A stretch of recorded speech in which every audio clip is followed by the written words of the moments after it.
Action media जुल्म से इंसाफ तक की लड़ाई में हमारा साथ दें। चैनल को लाइक करें, सब्सक्राइब करें। नमस्कार, आदाब। मैं हुरिया सिद्दीकी और आप देख रहे हैं एक्शन मीडिया न्यूज। हम आज पहुंच चुके हैं गोपामो विधानसभा क्षेत्र, जहां पर सर्वे जनसेवा के बसपा से निष्कासन के बाद तमाम बसपा समर्थकों और उनके कार्यकर्ताओं में रोष देखा गया है। इसी कड़ी में आज हम पहुंचे हैं पिहानी, जहां बसपा कार्यकर्ताओं से बात करेंगे और वो सर्वे जनसेवा के निष्कासन को लेकर किस तरीके से देखते हैं। सबसे दादा, आपका क्या नाम है? हमारा नाम है साहब आसाराम। आसाराम। सर्वेश के ऊपर जो कार्रवाई की गई, आप इसे किस तरीके से देखते हैं? उससे कार्रवाई की गई है, गलत की गई है। गलत की गई? हाँ, गलत की गई है, क्योंकि सर्वेश जनसेवा जी ने रात दिन मेहनत करके बूथ अध्यक्ष बनाए और घर घर जा करके समझाया, समझौता दिया, और ये जो टिकट दिया जा रहा है वो अन्याय किया जा रहा है। क्योंकि अन्याय कैसा किया जा रहा है कि मान लो शंकर की खेती नंदू नहीं लेती, मेहनत करे सर्वेश जनसेवा और मजा मारे कोई दूसरा भाई। तो आपको क्या लगता है कि सर्वेश के साथ जो हुआ है वो गलत हुआ है? वो गलत हुआ है, सर्वे के साथ हो रहा है, ये गलत हो रहा है। और भी लोग हमारे साथ, इनसे लगातार बात करेंगे। दादा, क्या नाम है आपका? सालिग्राम। सालिग्राम जी, ये बताइए कि सर्वेश के ऊपर जो पार्टी विरोधी गतिविधियों का आरोप लगा करके पार्टी से बाहर किया गया है और एक ऐसे प्रत्याशी को यहाँ से घोषित कर दिया गया जो यहाँ का रहने वाला भी नहीं है, तो आप इसको बसपा की गलत नीतियों को देखते हैं या फिर इसे साजिश के तहत देखते हैं? इसमें साजिश है, जो जिला कमेटी है बसपा की, उससे मिलकर साजिश हुई है सर्वे जनसेवा के साथ में। क्योंकि सर्वे जनसेवा ने जितनी अपनी विधानसभा 157 में जितनी मेहनत की है, उतनी मेहनत दूसरा व्यक्ति नहीं यहाँ करता। और पहले इन्हें 15 दिन का टाइम मिला था। जब पिछला चुनाव हुआ था, 15 दिन का टाइम मिला तो कम से कम 35,000 वोट मिले थे 15 दिन के टाइम में। अब की 5 साल का जब इन्हें टाइम मिला है तो जीतने का कगार पे हैं, तब इनको टिकट नहीं दिया जा रहा है। ये बहुत बड़ी साजिश हो रही है इनके साथ में। अच्छा, तो क्या लगता है कि बसपा को अपना फैसला बदलना चाहिए?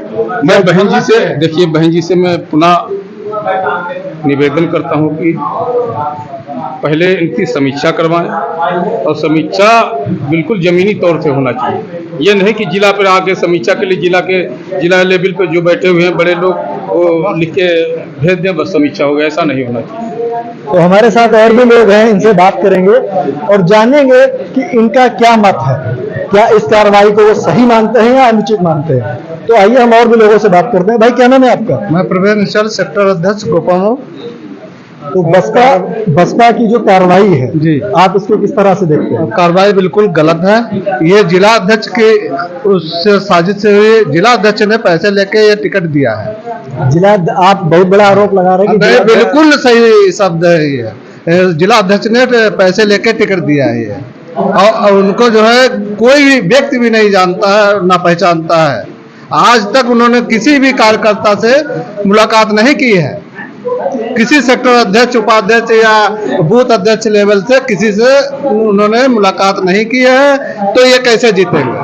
तो आपको क्या लगता है कि बसपा को पुनर्विचार करना चाहिए? जरूर करना चाहिए। ये मायावती जी से अनुरोध है मेरा, ये जो है अनुरोध है मेरा, उनको टिकट के बारे में पुनर्विचार करना चाहिए। और भी लोग हमारे साथ हैं, सर्वेश जी को मिलना चाहिए। और भी हमारे साथ लोग हैं, इनसे लगातार बात करते रहेंगे और जानेंगे कि आखिर इनका क्या मत है, बसपा की इस कार्रवाई को वो किस तरीके से देखते हैं। तो दादा, क्या नाम है आपका? रामासरे, परसपुर सेक्टर अध्यक्ष। परसपुर। अच्छा, ये बताइए आप बसपा की इस कार्रवाई को किस तरीके से देखते हैं? बसपा की कार्रवाई को जो हमारे जनसेवा के साथ हुआ है वो गलत अन्याय हुआ है, और हम इनको बराबर जानते हैं। घर घर जाकर बूथ कमेटियां बनाई और इनकी पहुंच है गांव गांव घर घर। लेकिन हम अनिल को, जिनको वोट देने, टिकट देने की उम्मीद करते हैं, उनको हम जानते तक नहीं है। हमसे आज तक गांव में हमारे गए, बार बार गए, लेकिन हमसे उनकी मुलाकात नहीं। क्योंकि उनको कार्यकर्ता से मतलब नहीं। हम लोग बसपा के सिपाही जमीनी स्तर से सबसे दौड़ दौड़ कर घर घर से वोट डलवाते हैं। यानी हम लोगों की कोई वैल्यू नहीं। जो जिला के कमेटी के बने हुए हैं वो लीडर, उनसे पूछ लिया जाता। हमारे सेक्टर अध्यक्षों से, बूथ अध्यक्षों से किसी से पूछा नहीं जाता कुछ, किसको टिकट दिया जाए, कौन सही कौन गलत। इसलिए बसपा से अगर सर्वे जनसेवा को नहीं टिकट दिया जाता, हम लोग सामूहिक तौर से इस्तीफा दे देंगे। तो आपका जो कहना है कि अगर बसपा ने इस सीट पर पुनर्विचार नहीं किया और सर्वेश जनसेवा जी को टिकट नहीं मिलता है तो बसपा का कार्यकर्ता गोपामो विधानसभा सीट से सामूहिक रूप से इस्तीफा दे सकते हैं। हमारे साथ में और भी लोग उनसे बात करते हैं। भाई क्या नाम है आपका?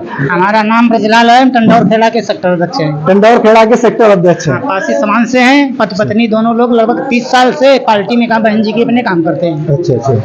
जो पार्टी ने जो फैसला लिया है हाँ वो गलत लिया है। हमारी बहन जी का शायद खबर पूरी बढ़िया तरह से नहीं मिली हो, जिला वालों ने कुछ भी किया हो ये हम लोग नहीं जानते हैं।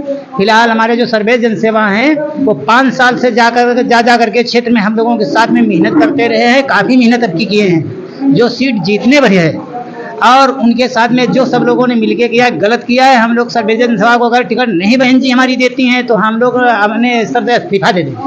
तो क्या ये माना जाए कि आने वाले चुनाव में अगर बसपा ने गोपामो विधानसभा से सर्वेश जनसेवा को टिकट नहीं दिया तो बसपा एक बार फिर हार का सामना करना पड़ेगा? हाँ जी, करना पड़ेगा, वादा सब करना। और भी लोग हैं, इनसे बात करते हैं। भाई क्या नाम है आपका?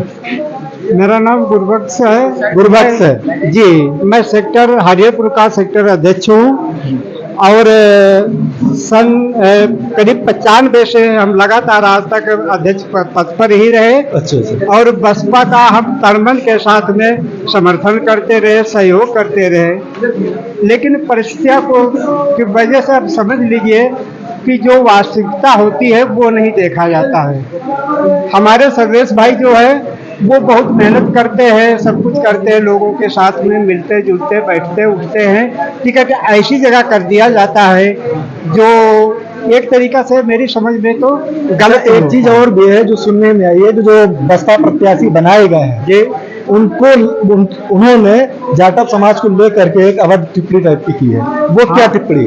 वो टिप्पणी है कि हमारे ग्राम सिहोना में जो अनिल गौतम जी थे उन्होंने एक बार मेरे ग्राम सिहोना में मीटिंग की।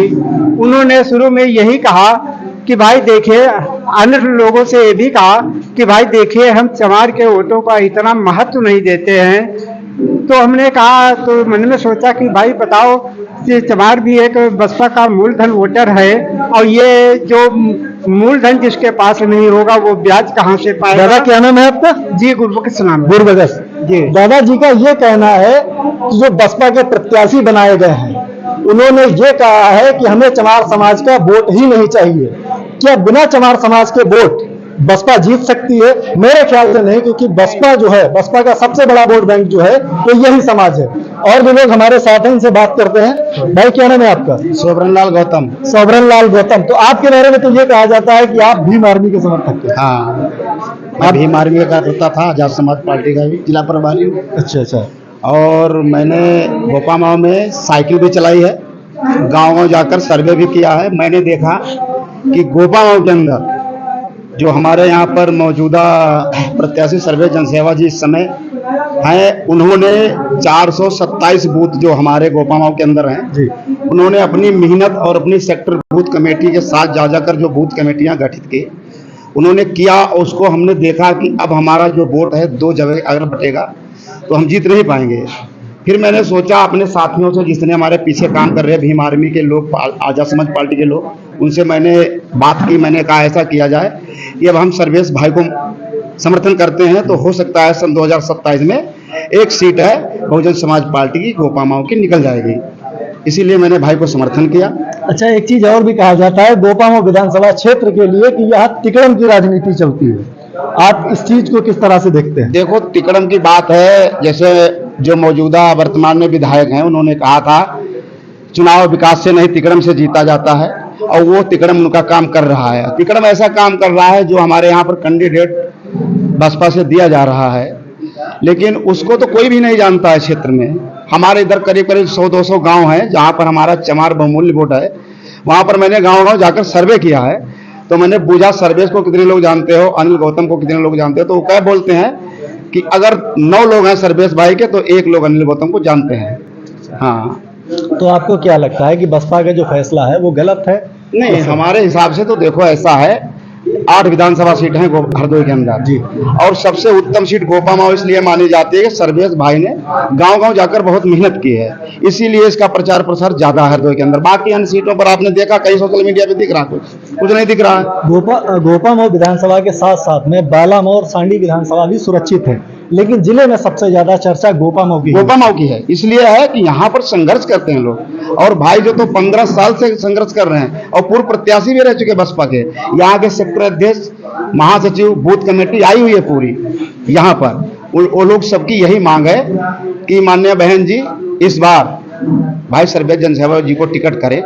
अगर वो लोग टिकट नहीं करते हैं तो निर्णय वो लोग लेंगे, क्या करते हैं क्या नहीं करते हैं, वो भी समीक्षा जिले पर नहीं, वो मांगते हैं जिले पर नहीं, समीक्षा जो की जाए बूथ कमेटियों पर, सेक्टर कमेटियों पर की जाए।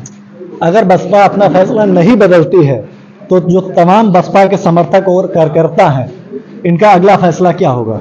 अब उनका जो फैसला होगा उस पर हम भी तत्पर रहेंगे, हम उनके साथ हैं और हमेशा खड़े रहेंगे। वो बसपा के लोग जानते हैं, हम भी उनके साथ ही हैं। मैंने तो भीम आर्मी को छोड़ दिया, इतनी बड़ी भीम आर्मी मैंने इसलिए छोड़ा कि मैंने सोचा एक विधायक हमारा भी हो जाए गोपामाओ से, और इस बार जीतने की पूरी उम्मीद है। अगर मौजूदा प्रत्याशी को, मौजूदा अगर विधायक को कोई टक्कर दे रहा है गोपामाओ में तो सर्वेश जनसेवा दे रहे हैं, और उसी को देखते हुए उसने तिकड़म ऐसा चला दिया कि उसका तिकड़म काम कर गया। अगर माननीय बहन जी ने इस निष्कासित पत्र को अगर वापस लिया और सर्वेश जनसेवा जी को टिकट दिया तो उसका तिकड़म हम लोग मिलकर जरूर फाइल करेंगे, इसका वादा है। चलिए, अपने बेशकीमती वक्त देने के लिए बहुत बहुत धन्यवाद। जुड़े रहिए हमारे साथ एक्शन मीडिया न्यूज। रियाज सिद्दीकी, हरदोई। मीडिया, सच्चाई जानने के लिए देखते रहे।